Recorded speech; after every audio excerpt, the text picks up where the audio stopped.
I'm sorry. You apologize too much. The man who killed him is behind you.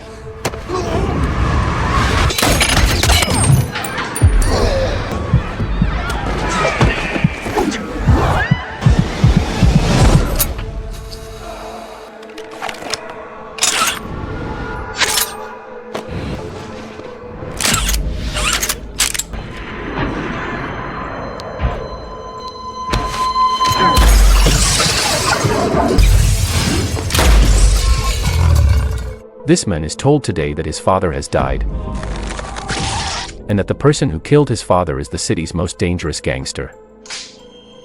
After hearing this painful news, he is told that he must train properly and one day avenge his father's killer. Because of this, the poor young man, who has no idea how to fight and no skills at all, begins a long and difficult training journey. You remember? What did you do that for? He pushes himself every single day. After training hard for 6 long months, he finally comes up with a plan to take revenge. He decides that he will face the person who killed his father and end his life once and for all. Welcome back to Movie Unlimited. I don't have many subscribers, but your single comment is a ray of hope to motivate me.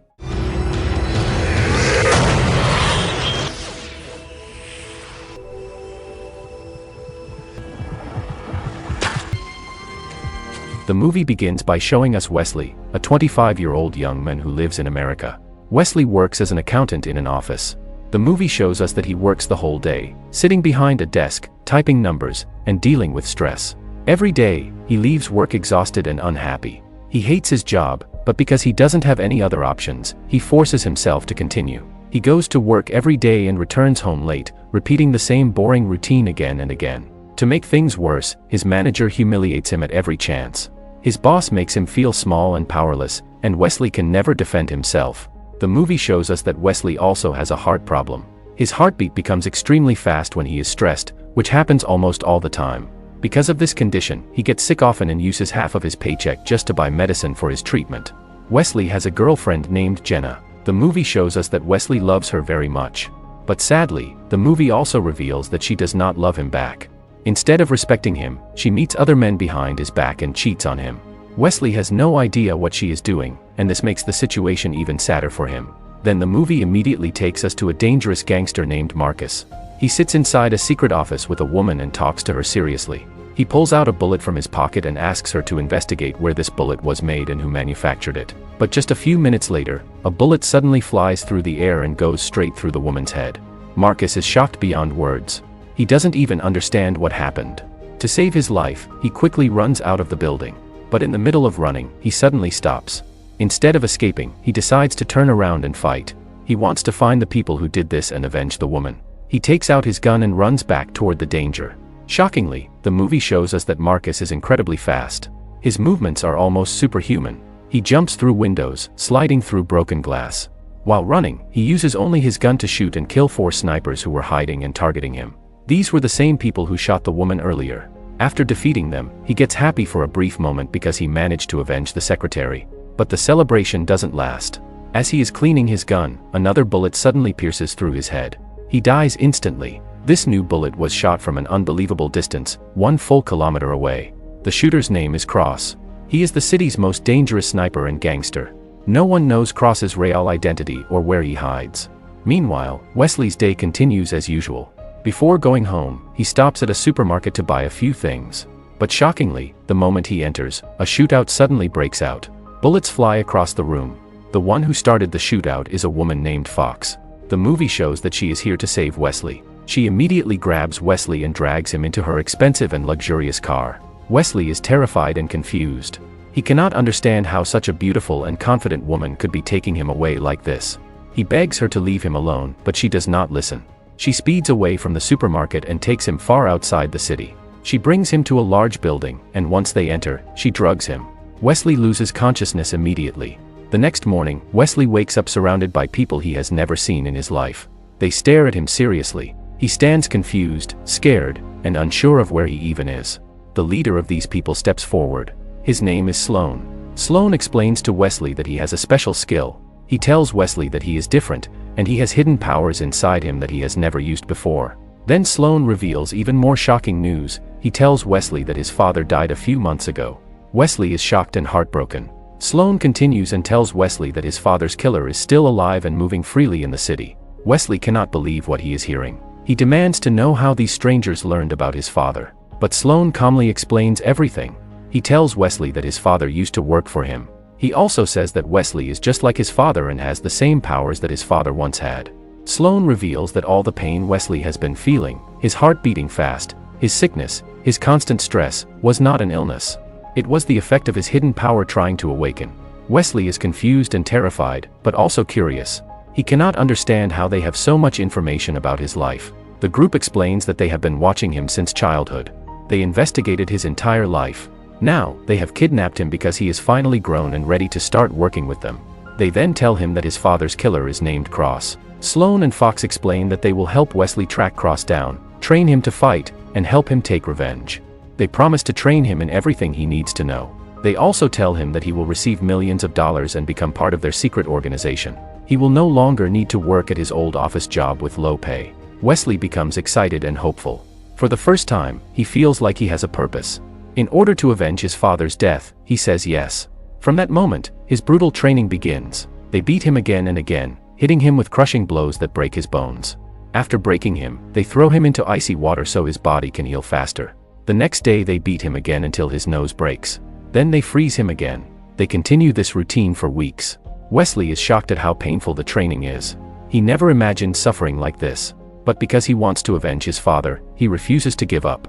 Fox, the girl who brought him here, tells Wesley that she will help him find his father's killer and kill him. She explains that she was close to his father and that she will always be by Wesley's side. Wesley feels grateful and happy to hear this. Finally, Sloan gives Wesley his father's weapons and equipment. From that day on, Wesley begins training with his father's tools. He passes the strength training and moves to the next phase. This new training teaches him how to shoot bullets that curve in the air. They show him how to shoot someone in front of him while hitting someone behind him using the bullet's special curved path. Every member of the organization can already do this, but Wesley struggles. It takes him a whole week to learn, but he refuses to stop. And finally, to everyone's surprise, he masters it. Everyone is impressed. Wesley also discovers that he can see things in slow motion. Before anyone even moves, he can predict and shoot them. This makes him extremely happy. Later, Sloan calls Wesley into his office. He tells Wesley that he has completed his entire training. He knows everything now. And Sloan promises that he will help Wesley avenge his father's killer. But before Wesley can move forward with his new purpose, he first has to be tested. Sloan wants to see if Wesley truly has the skills needed, so he sends him on 4 missions. These missions are meant to prove if Wesley can complete dangerous tasks without hesitation. Wesley pushes himself through every challenge, and after finishing all 4 missions, Sloan finally sends him on his next assignment the very next day. This time, Wesley is ordered to kill someone important in the same city. The target is a well-known man, someone considered a symbol of the city, a person with a big reputation. Now the man Wesley is sent to eliminate is working by his limo, a bulletproof limo that seems impossible to break through. Even though Wesley approaches with confidence and fires once or twice, the bullets don't penetrate the protective glass. But Wesley refuses to give up. Instead, he speeds up the car he is driving and prepares for something daring. He makes the vehicle jump forward and launches himself into the air. As he flies over the limo, he uses that perfect angle to shoot downward at the exact moment the limo roof is open. The shot lands, and the man dies instantly. It happens in the blink of an eye.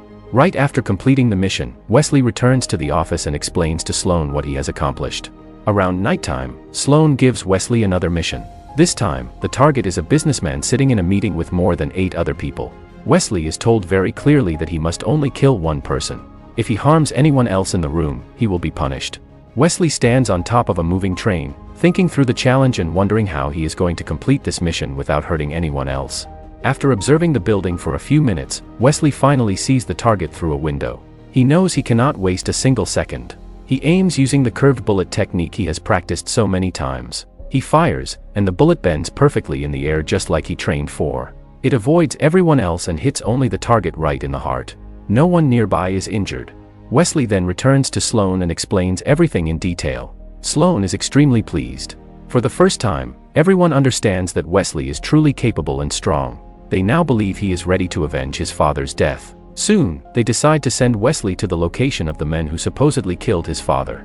They send him to another country where the killer is staying. In that new country, Wesley meets a priest.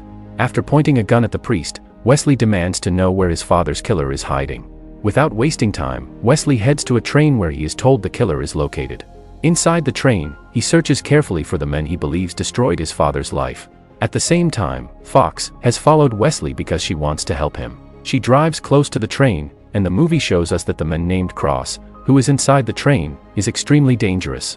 Cross immediately realizes that Wesley is there to assassinate him. Cross gets behind Wesley and points a gun at him. He does not shoot right away because he wants to reveal a secret. But Wesley says he will never listen to anything his father's killer has to say. Wesley shoots him in the chest without hesitation. At the same moment, Fox is desperate for Wesley to finish the job quickly and escape. She smashes her car into the train in a shocking moment. The impact is huge. There are about 300 people inside, and many of them get injured. The train begins to fall and roll because it is on top of a bridge. Many lives are lost in the chaos. Meanwhile, Wesley and Cross barely survive. The section of the train they are in hangs dangerously over the edge but has not fallen yet. Wesley points his gun at Cross once again. He reloads, ready to shoot Cross in the head and end everything. But suddenly, Cross speaks. He reveals a terrifying truth. He says he is Wesley's father. Wesley freezes, shocked. Cross explains that the only reason everyone lied and called him a killer was because they wanted Wesley to be the one to kill his own father. Wesley is horrified. He looks toward Fox, who is also in the train, and demands to know if this is true. Fox finally admits everything.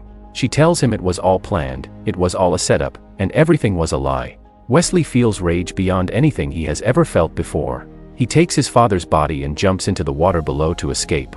From that day on, the movie shows Wesley returning to his father's secret hideout. There, he begins investigating everything. He finds the truth behind all the crimes. He realizes his father was innocent and clean, and that Sloane and the others only needed Wesley because he was the only person who could kill Cross. He understands that they used him, manipulated him, and played him. Wesley's anger grows even stronger.